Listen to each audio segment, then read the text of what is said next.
আসসালামু আলাইকুম। আশা করি আপনারা সবাই ভালো আছেন। আজকের ভিডিওতে আমরা দেখব আমরা কিভাবে অনলাইনে লেখালেখি করে একটা ভালো পরিমাণ ইনকাম জেনারেট করতে পারি। আপনারা অনেকেই আছেন যারা লেখালেখিতে এক্সপার্ট বা চান শুধু লেখালেখি করেই ইনকাম করবেন এবং সেটা বাসায় বসে এবং অনলাইনে। তো এই অনলাইন থেকে আমরা কিভাবে লেখালেখি করব এবং একটা ট্রাস্টেড ওয়েবসাইট থেকে ইনকাম করব সেই বিষয়টি আজকের ভিডিওতে দেখব।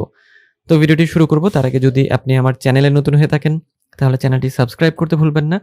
আর যদি অলরেডি সাবস্ক্রাইব করে থাকেন তাহলে আপনাকে অসংখ্য ধন্যবাদ। এবং একই সাথে লাইক, কমেন্ট এবং শেয়ার করতেও ভুলবেন না। তো চলুন আমরা ভিডিওর মূল টপিকে চলে যাই। তো আজকে আমরা এমন একটি ওয়েবসাইট শিখব বা ওয়েবসাইট সম্পর্কে জানবো যে ওয়েবসাইট থেকে আমরা লেখালেখি করে একটা ভালো পরিমাণে ইনকাম করতে পারবো। তো এই যে ওয়েবসাইট থেকে আমরা ইনকাম করব সেই ওয়েবসাইটটা হচ্ছে writerbay.com। গুগলে গিয়ে আপনারা যদি রাইটার বে লিখে সার্চ করেন তাহলে প্রথমে এই ওয়েবসাইটটা আপনারা পেয়ে যাবেন। আমি রাইটার বে লিখে গুগলে সার্চ করলাম। প্রথমেই ওয়েবসাইট চলে আসলো writerbay.com, best freelance writing jobs online. তো এই রাইটার বে এমন একটি ওয়েবসাইট যে ওয়েবসাইট থেকে আপনি যে বিষয়ে লেখালেখিতে এক্সপার্ট বা যে বিষয়ে আপনি লিখতে চান বা যে বিষয়ে আপনার আগ্রহ আছে সে বিষয়ে আপনি এখানে লিখে ইনকাম করতে পারবেন। তো এখন এখানে লেখালেখি করার জন্য আপনাকে কি করতে হবে? এখানে হচ্ছে রেজিস্টার করতে হবে, অর্থাৎ একটা অ্যাকাউন্ট তৈরি করতে হবে। তো তার আগে আমরা একটু দেখি যে এই ওয়েবসাইটটার ইন্টারফেসটা আসলে কেমন বা এই ওয়েবসাইটটা আসলে কিভাবে কাজ করে।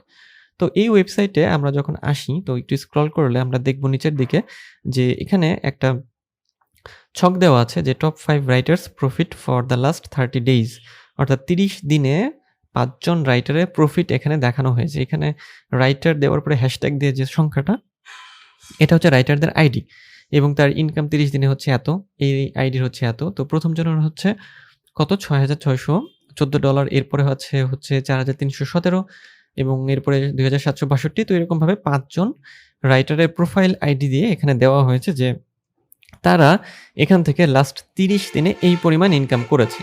তো আপনারা বুঝতেই পারছেন যে আপনি লেখালেখি করে এখান থেকে একটা হিউজ পরিমাণ অ্যামাউন্ট মান্থলি ইনকাম করতে পারেন। তো এখান থেকে রাইটার বের একটা সুবিধা যেটা, সেটা হচ্ছে যে এটা ট্রাস্টেড একটা ওয়েবসাইট। অনলাইনে লেখালেখির ক্ষেত্রে একটা সমস্যা প্রায়ই দেখা যায় যে আপনি হয়তো অনেক অনলাইন লেখালেখির বা অনলাইনে লেখালেখি করে ইনকাম করার ওয়েবসাইট পেলেন। কিন্তু দেখা যায় যে আপনি ওখানে লেখালেখি করলেন কিন্তু কিছুদিন পর দেখা গেল যে সেখান থেকে আপনি পেমেন্ট পাচ্ছেন না বা আপনি পেমেন্ট উইথড্র দিতে পাচ্ছেন না বা উইথড্র দেওয়া যায় না। তো এই যে একটা সমস্যা, এই সমস্যাটা এই রাইটার বেতে নেই। সো যেহেতু এটা একটা প্রফেশনাল সাইট, সো যারা লেখালেখি নিয়ে কাজ করবেন তারা অবশ্যই রাইটার বেতে কাজ করতে পারেন। কারণ আপনি এখানে যে কাজটা করবেন তার পেমেন্ট আপনি মানে নিশ্চিতভাবে পেয়ে যাবেন। সো আপনার পেমেন্টটা মানে লস যাওয়ার কোনো ভয় নেই। তো এখানে যে সুবিধাগুলো দিচ্ছে রাইটার বে সেটা হচ্ছে যে এখানে কোনো রেজিস্ট্রেশন ফি প্রয়োজন নেই এবং ফ্রি লাইফ টাইম মেম্বারশিপ আপনি পাবেন, যেটা অনেক বড় একটা বেনিফিট। এবং এখানে আপনি বিভিন্ন ধরনের বৈচিত্র্য পাবেন, যে এখানে ওয়াইড ভ্যারাইটি রাখা হয়েছে লেখালেখির জন্য। এরপরে হচ্ছে যে আপনি কিভাবে লিখবেন, কত সময় লিখবেন বা কি লিখবেন তা আপনার নিজের উপরই নির্ভর করবে, অর্থাৎ আপনার উপর কোনো ওয়ার্ক লোড থাকবে না। অ্যাজ এ ফ্রিল্যান্স রাইটার আপনি এখানে লেখালেখি করতে পারবেন। এরপরে হচ্ছে এখানে পেমেন্ট যেহেতু ভালো দেয় সেক্ষেত্রে এখানে যদি আপনি লেখেন অন্যান্য কোনো ওয়েবসাইট থেকে ভালো একটা মানে স্যালারি আপনি এখানে পাবেন। এরপরে যেটা রয়েছে যে যেহেতু আপনি এখানে লেখালেখি করবেন আপনার গ্রোথ বা আপনার যে নলেজ বা আপনার যে জানার একটা জায়গা সেই জায়গাটা কিন্তু অনেক বেশি পরিমাণে বাড়বে। আর এছাড়াও আপনি 24/7 যে সাপোর্ট টিম মানে রাইটার বের যে সাপোর্ট টিম আছে সেই সাপোর্ট টিম সবসময় পেয়ে যাবেন। অর্থাৎ যদি কোনো সমস্যা হয়ে থাকে লেখা নিয়ে অথবা পেমেন্ট নিয়ে সেক্ষেত্রে সবসময় সাপোর্ট আপনি পাবেন। সো যেহেতু এত একটা বেনিফিট আমাদের দিচ্ছে, সো এই ওয়েবসাইটটা থেকে আপনারা সহজেই কিন্তু কাজ করতে পারেন। তো এখন এই ওয়েবসাইট থেকে যদি আপনি ইনকাম করতে চান বা কাজ করতে চান, রিকোয়ারমেন্টটা কি? সেই বিষয়টা আমরা এখন একটু দেখি যে আসলে কি রিকোয়ারমেন্ট থাকলে আমরা এখানে অ্যাকাউন্ট করতে পারবো। তো এখানে মিনিমাম যে রিকোয়ারমেন্ট সেটা হচ্ছে যে মিনিমাম আপনার একটা ব্যাচেলর ডিগ্রি থাকতে হবে। যদি আপনার অনার্স কমপ্লিট থাকে বা ব্যাচেলর ডিগ্রি থাকে তাহলে আপনি এখানে অ্যাকাউন্ট করতে পারবেন। আর যদি আপনার হাইয়ার একাডেমিক লেভেল থাকে তাহলে সেটা কি হবে? আপনার মানে আরো উপরের লেভেলের বা একটু হায়ার লেভেলের লেখালেখি আপনি করতে পারবেন এখানে। সেটাও কোনো সমস্যা নেই। কিন্তু মিনিমাম হচ্ছে ব্যাচেলর ডিগ্রি। এরপরে হচ্ছে যেটা লাগবে যে আপনাদের কি করতে হবে, ইংলিশ ল্যাঙ্গুয়েজ এখানে হচ্ছে বেশি গুরুত্ব দেওয়া হয়।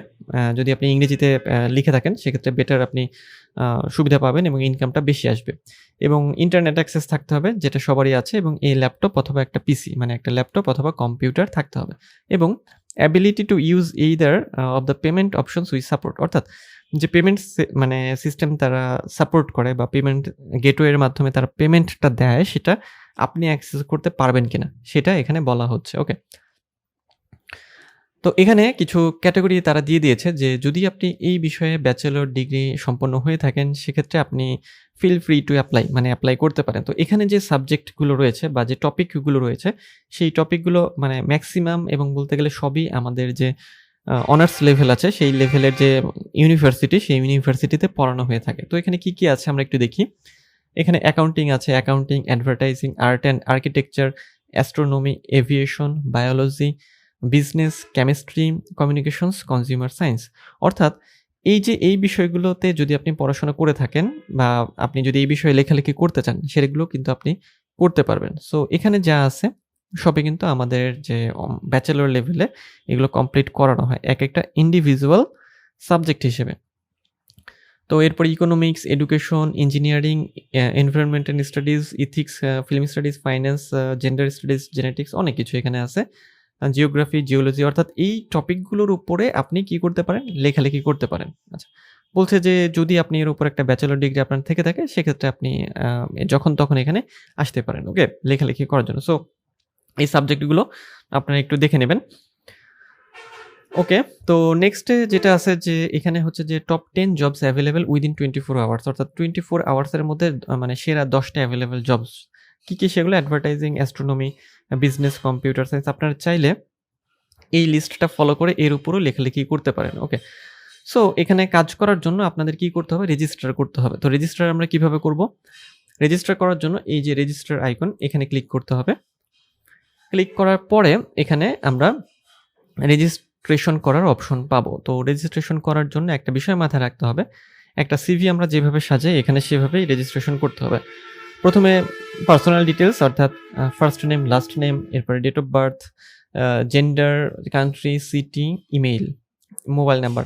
যদি অল্টারনেটিভ ইমেল দিতে চান সেক্ষেত্রে এখানে অল্টারনেটিভ ইমেল, এবং দেন হচ্ছে অল্টারনেটিভ ফোন নাম্বার, একটা পাসওয়ার্ড এবং রিপিট পাসওয়ার্ড। তো এই পাসওয়ার্ড এবং ইমেল মানে যে ইমেল দিয়ে আপনি এখানে অ্যাকাউন্ট তৈরি করছেন সেই ইমেল এবং পাসওয়ার্ড সবসময় আপনাকে রেখে দিতে হবে, কারণ পরবর্তীতে যখন আপনি এখানে লগ ইন করবেন আপনার কিন্তু মানে সাইন ইন করবেন এই পাসওয়ার্ড এবং ইমেল প্রয়োজন হবে। ওকে, সো পার্সোনাল ডিটেলস আমরা দিয়ে দেওয়ার পরে আমরা যেটা করব, নেক্সটে ক্লিক করব এবং দেন আমরা যাব হচ্ছে কোয়ালিফিকেশনস অ্যান্ড এক্সপিরিয়েন্স এই অপশনটা, অর্থাৎ আমাদের যে কোয়ালিফিকেশন এবং যদি কোনো এক্সপিরিয়েন্স সেই ক্ষেত্রগুলো এখানে ফিল আপ করতে হবে এবং দেন অ্যাডিশনাল ইনফরমেশন। তো সবগুলো দেওয়ার পরে রেজিস্টারে ক্লিক করলে আমাদের অ্যাকাউন্টটা কিন্তু এখানে তৈরি হয়ে যাবে। সো এই সিম্পল ওয়ের মাধ্যমে আপনারা খুব সহজেই কিন্তু এই রাইটার বে থেকে একটা ভালো পরিমাণে ইনকাম জেনারেট করতে পারেন। তো আপনাদের কাজ হবে যেটা, যে প্রথমত একটা নিশ ঠিক করা যে বা টপিক যে কোন বিষয়ে আপনি লেখালেখি করবেন, এবং তারপরে আপনি রাইটার বেতে আসবেন এবং এখানে রেজিস্টার করে আপনি লেখালেখি শুরু করবেন। তো এই ছিল আজকের ভিডিও, দেখা হবে পরের ভিডিওতে অন্য কোনো টপিকে। তো সেই পর্যন্ত সবাই ভালো থাকবেন, সুস্থ থাকবেন।